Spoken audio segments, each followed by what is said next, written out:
Welcome to day 160 of the Let's Grow Annual Challenge. Sharon Horne-Ellstrom here, and we are talking about step 4 of the soaP framework, which is P for progress. I know that there's lots of different acronyms we can use for different things, but for our soaP framework, the framework I've used since 2020 and the whole crazy pandemic year, is story or situation, options, action, and progress. How do I know that the action I'm taking is filling the gap between where I am and where I want to be with respect to whatever area we're working on? This month, we're focusing on relationships and improving a relationship that we want to improve. And mine is my relationship with myself. So yesterday I decided I would do hypnosis, meditation, and things every day between now and the end of the year. Why? Because it will help me not only in the relationship with myself, which whenever we get to know ourselves better, it improves our relationship generally. Sorry, I haven't had coffee yet today, and I definitely need coffee in the morning so that I can talk. But we want to find a way to measure. The P is all about, how do I know I'm getting and moving toward what it is that I want versus staying stuck, procrastinating, or not making progress. Sometimes we do things, we take action, and it actually has us move a couple of steps backwards. That's really, really normal whenever we're doing anything. I don't know about you, but seldom have I ever, or never have I ever, done something once and then been 100% successful at it and never had to do it again or try something different or tweak my technique or my strategy or anything. I cannot think of a time when I just did something and it worked out exactly as I had imagined. I mean, down to the detail. Of course, I've had successes in my life, lots of them, but not to the extent where I would say, oh my gosh, I tried this once, I did this once, and I was done with it because I had already succeeded at it. No, not very many human beings can say that they've done that. We get good at something, we master something by practicing it. So how I'm going to measure mine is I have an app called the Believe app from Victoria Gallagher. Love it.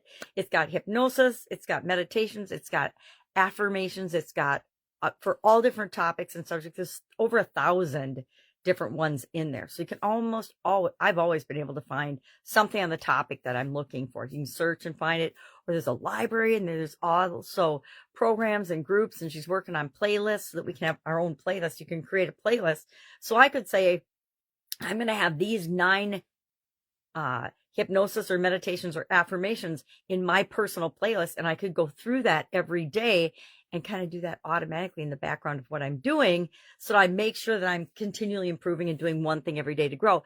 But that would actually automate the process for me. I'm always looking for ways to make it a habit, make it automatic, making progress built into what I'm already doing or what I'm going to do, so that my success is guaranteed at the end of my goal time. So that my success will be worked on a little bit every day. That's the whole purpose of this challenge, is to show and teach ourselves that it's like brushing our teeth or showering or something. If we do it every day, it's easy and we maintain the level of hygiene or whatever it might be that we want.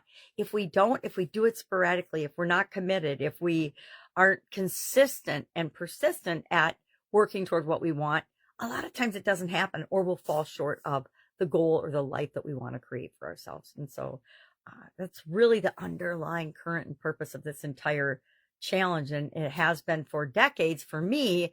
And, this is year 7 for people that I do it with online. And I think we're finding the power of single daily action. All right. So Jeff and Rachel's story is back to a work relationship in today's guide 2 of the Let's Grow Annual Challenge private Facebook group page. So there's an example there. There's also a write-up on improving the relationship with yourself, ways you could measure that. And again, ChatGPT decided they had their own version of what soaP stands for. Sometimes my grammar doesn't come out of my mouth properly. All right. If I can help you in any way, if you have any questions about this, if you're struggling with, well, how do I measure? How do I track? How do I keep track of? How do I know if I'm making progress?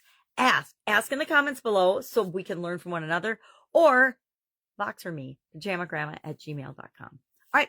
That's it. Have a great day. And I'll, of course, be with you tomorrow.